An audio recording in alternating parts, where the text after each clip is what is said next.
father was Edwin Lampard. He served with the 6th Battalion of the Royal Green Howards. He was generally an outgoing character, gregarious even, you might say. But when it came to stories about the war, he was not so forthcoming.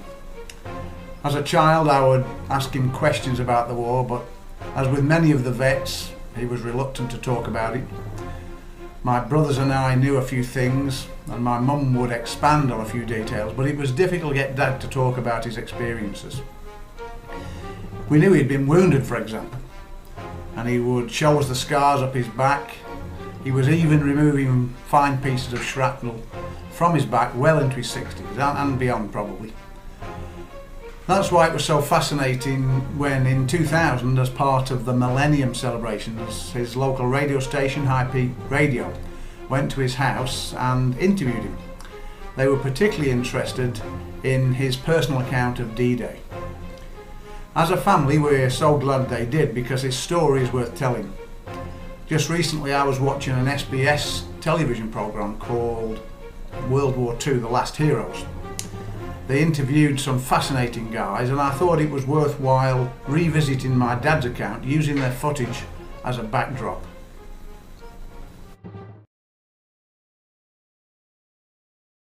Home of Eddie Lampard, who has a story to tell about D-Day. Mr. Lampard, first of all, an impertinent question. How old are you? I'm 77 at the moment. And what was your part that you played on D-Day? Well, quite a big one actually, but that's beside the point. Well, we had a difficult job to do. First of all, we trained for D-Day for 6 months. 2 weeks before D-Day, I and another lad had to go down to Southampton, where we were met by a lot of red cap boffins, etc. And 10 other lads from 5 different regiments had to go, and we went into a lecture room where we had a lecture by a brigadier, and he explained to us the beach we was landing on, it was shale, and as there was a bulldozer on each of our landing craft, it would make a hole in the ground, and we couldn't have the bulldozer being stuck because it was attempting to get to the shore. And so they devised this bobbin, which was 6 foot high, 8 foot wide. And it was covered in a coconut mat 3 inches with iron bars running through it so it would sink to the bottom. And our job was to push this down the ramp, the bulldozer to follow. Okay, well, we rehearsed this manoeuvre across a river. Well, it was a gentle running river near Southampton, and it was a piece of cake. We just went down the ramp into the river, waist high, and then the other lot did it, and we all did this.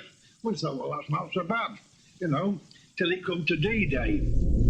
Well, I was sick all the time on the boat, 2 days on a flat-bottom boat. I was a very poor player. So I didn't come out of the bulk or the toilet until an hour before landing.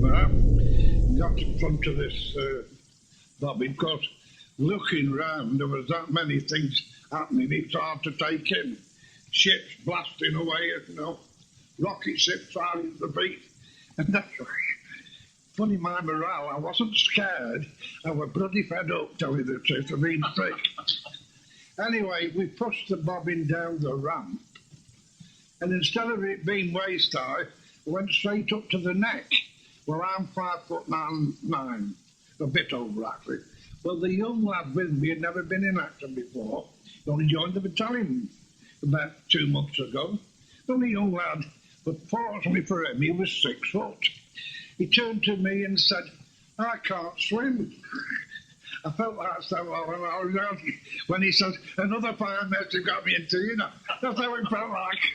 I said, well, don't worry, let's just push the bobbin, that'll float, and it'll keep us upright. So this is what we did. But you have to bear in mind, all the time, there was bullets spitting up at each side.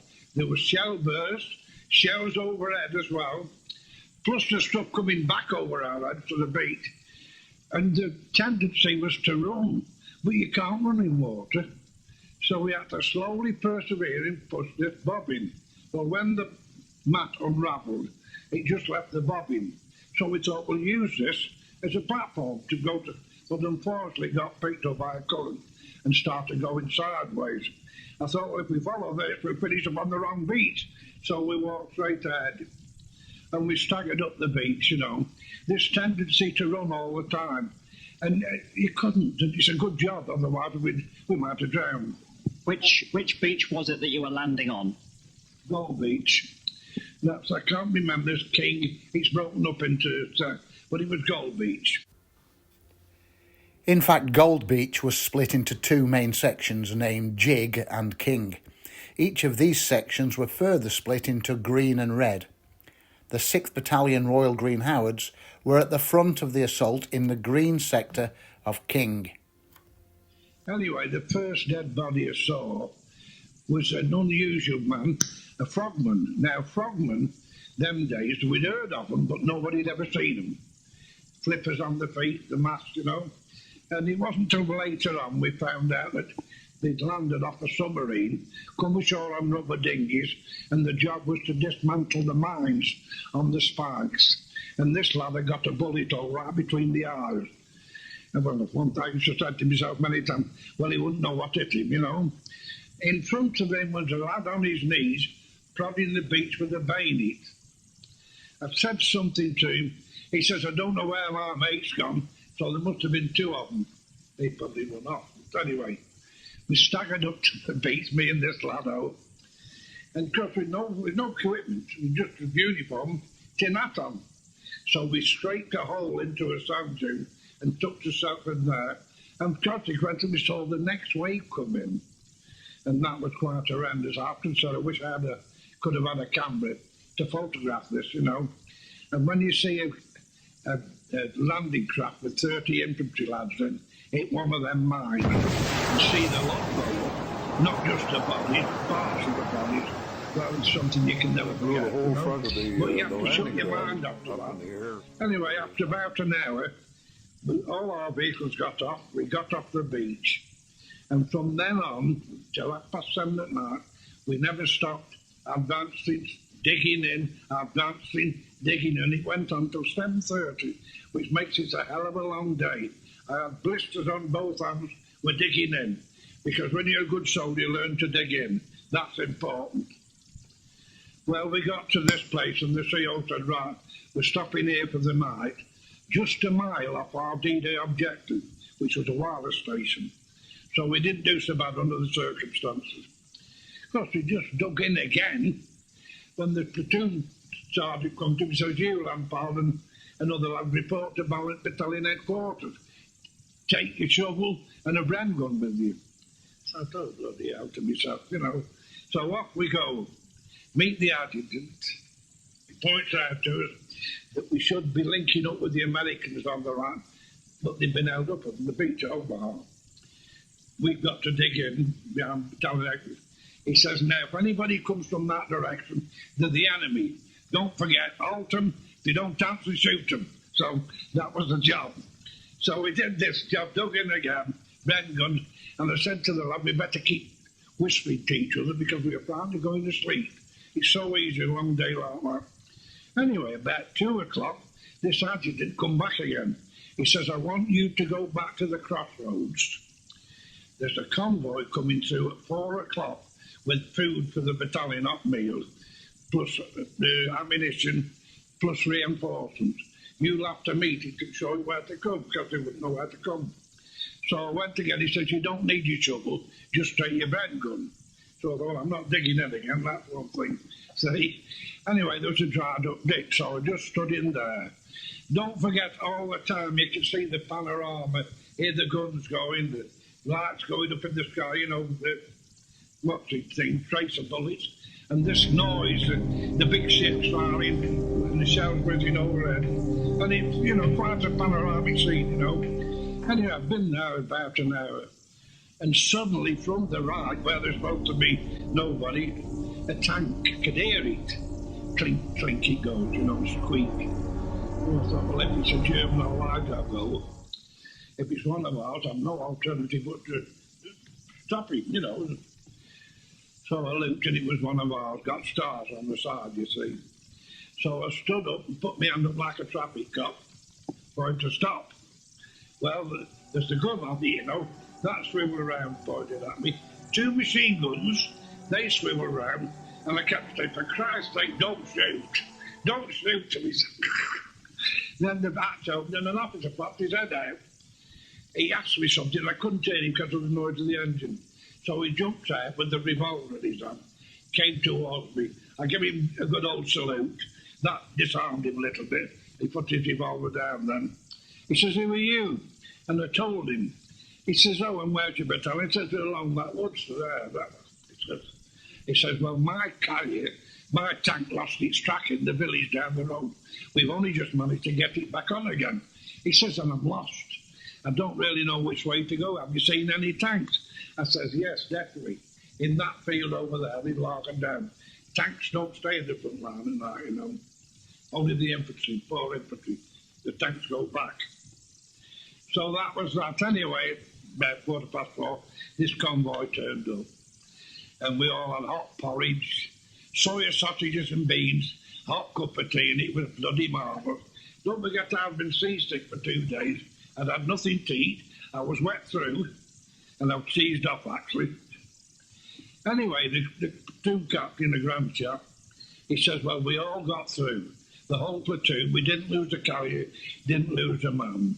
He says the battalion lost 90, wounded or killed, which he says was quite remarkable under the circumstances. I think they anticipated 50%. He said, here, 50% casualties. So we moved off.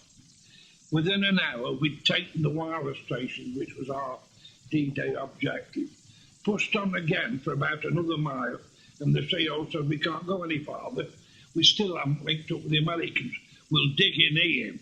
So my platoon officer goes on a recce to find out where he wants the mortars, and the 7 carriers was all in a line.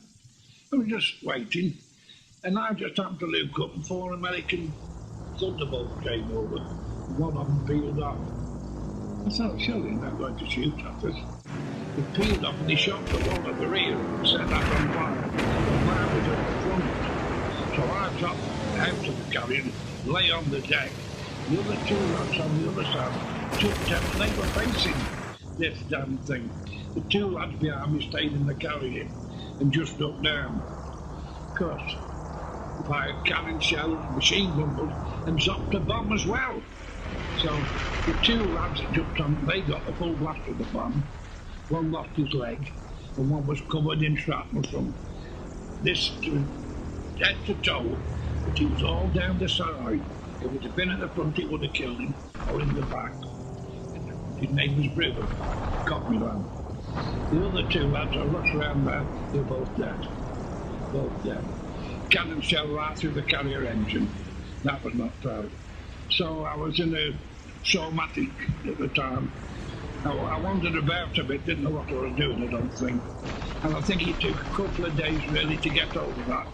And as I say, at the time, if it had been a German plane that had done it, we could have wiped out it. But for one of your own, it was quite frustrating. And anyway, we did get over it, we all got over it. Of course, the worst things happened later on, as you well imagine.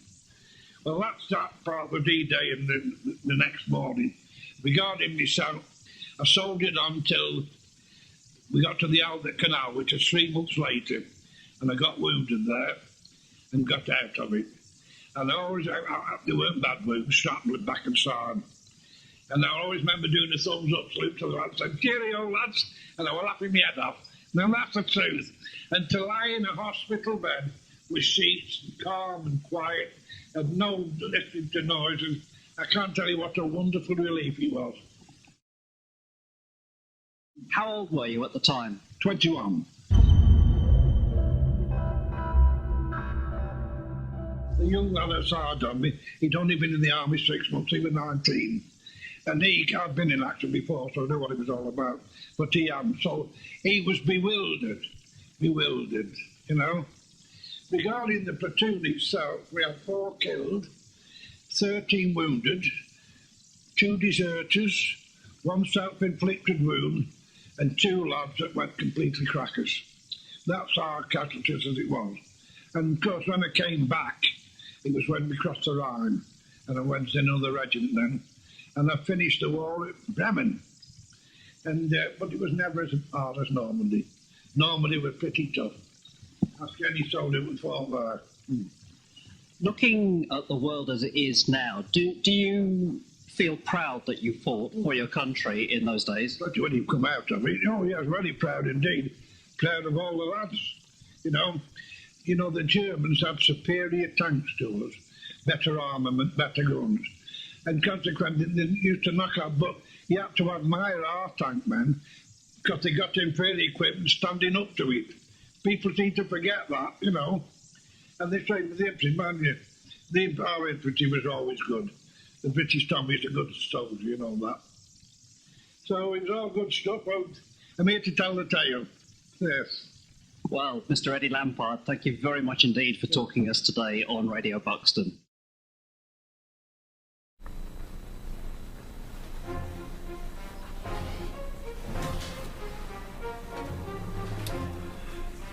Just before he died, and when he was in hospital in fact, I told him I had contacted his old regiment and had sent them a tape of his account for their archive.